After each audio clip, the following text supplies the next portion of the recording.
Hey everybody, it's Derek Christensen from Legion Law PLLC. I'm coming at you today with another interesting video on will contests. Can I contest a will? What do I do if there's a clause in the will that says I can't? Stuff like that. So buckle in and hopefully you'll learn something important because this is very, very important stuff. That being said, before I dive into it, let me let you know how to reach out to me. My website is legionlawpllc.com and my email is Derek, D-E-R-E-K, at legionlawpllc.com. So either of those things work out for me. Feel free to reach out if you have any probate or estate planning questions. So let's dive in. Today is will contests. It is family drama. It is Jerry Springer kind of stuff. It is fascinating for some and brutal for others. Will contests are where some people don't agree with the will and they think it was done incorrectly. It has incorrect information inside that doesn't reflect what the deceased wanted.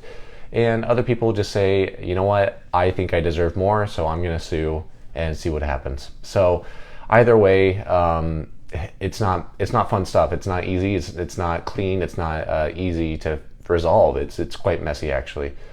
So that being said, I say all this because I always ask every single client of mine. In fact, I just had a potential client I was signing up and I asked them, how's your family? Do you guys get along? Is anybody going to sue? Is anybody going to start causing problems? And she said, well, yeah, my brother is a little bit upset that I'm receiving more than he is under the will because I took care of mom before she passed away.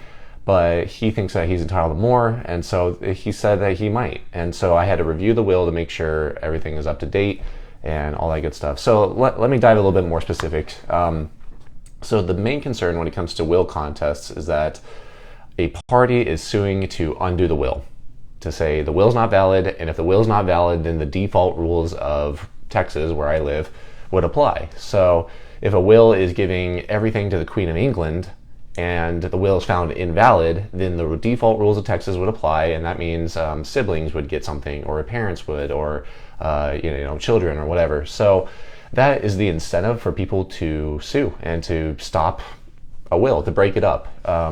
Because if you're somebody who would receive under the default rules, but the will says otherwise and different from the default rules, then you are losing out on what you might think you're entitled to. So that's the incentive for people to do it, and the way that they go about it is by filing a lawsuit, and it's almost always contesting a probate matter that's already began. So if I'm starting a probate, I'm going to start and say, hey, let's grab the will, let's go to the courthouse, let's get it approved. The judge says good to go, and then you start.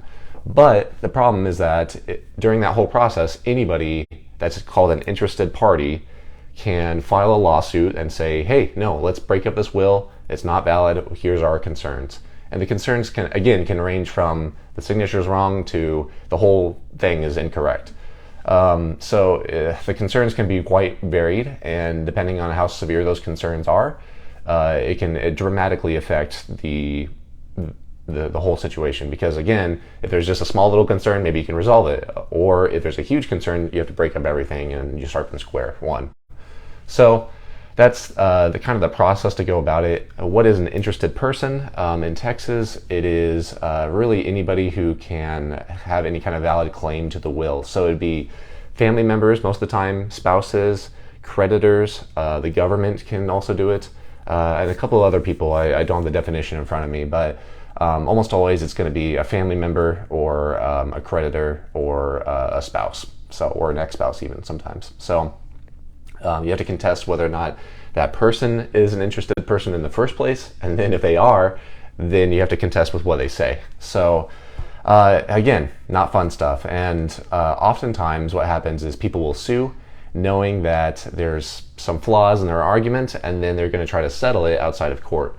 So a very common strategy is to sue and then just hope that you get something. And settling outside of court is valid, which I think is a little strange, but a will can say, give everything to the Queen of England, and my brother could sue me, and then, let me back up. So my mom, let's say she's still alive, but let's say she passed away and my dad's not alive as well, and her will says everything goes to the Queen of England, then my brother could sue my mom's estate and say, no, there's something wrong, there's something invalid. And even if he's saying it in wrong, bad faith, he knows he's dead wrong, he can still make that argument.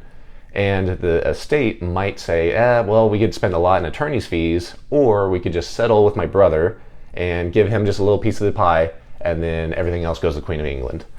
And that can happen. That's a completely valid way to go about it. Attorneys will debate and they'll settle and they'll make formal agreements, and that'll be a valid document that'll be enforced by the court, a settlement agreement. So there is a way to kind of get something that you're not entitled to be quite honest. It's quite strange. So there's that, but the problem is that a lot of wills, almost by default, a will state no contest clause. And a no contest clause, no contest, not context. A no contest clause means if you sue me and you're getting something under the will, then you get nothing under the will. Everything you are going to get is gone because I'm trying to disincentivize you suing my estate.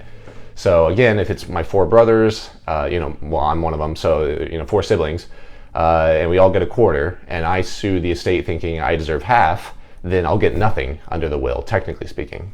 And my 3 other siblings will get 1/3 each, unless I win.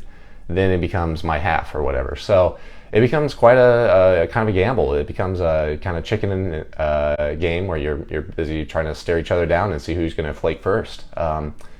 So there's that, but no contest clauses are almost, I wouldn't say almost never enforced, but they're very rarely enforced very strictly because almost all the time courts want to make sure that people who have valid concerns, valid claims, can bring their case before a judge, because you don't want people who say, well, I really do think that the will was incorrectly done, but I don't want to sue because I'm going to lose out on all the free money. You don't want that to happen. So most of the time courts will look at them with suspicion, to be honest, look at the clauses with suspicion, and sometimes not even enforce them. So there's that dynamic as well. So I hope all this is to show you that will contests are quite interesting. They are quite dramatic, and they can be quite painful and expensive, to be quite honest. So working with an attorney to avoid those situations is great.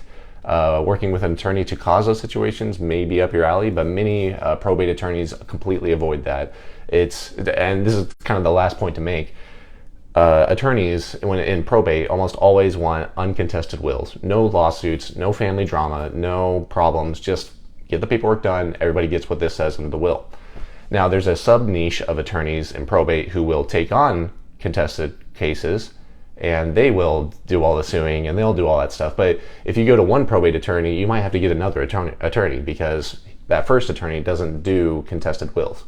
So that's food for thought as to whether or not you want to hire 2 attorneys and whether or not you want to go through all the family drama. And obviously there's the family dynamic of burning bridges, losing family members' relationships, causing drama and all that good stuff. So I don't know. I personally don't do contested wills, at least not yet. I think that they are very complicated. They cause a lot of problems and a lot of drama, and that's a lot of stuff I want to avoid in estate planning and the work that I perform. So, but if you have any questions on how to avoid that, honest to goodness, a well-structured will, a perfectly executed will, with all the correct requirements done is going to avoid 99% of probate problems. If you do everything correctly, you're very unlikely to get sued. So that's why you need a good attorney, and I would argue I'm a good attorney. So feel free to reach out to me at legionlawpllc.com or email me directly at Derek, D-E-R-E-K, at legionlawpllc.com. So thank you so much, and I appreciate you guys watching. I'll see you on the next one.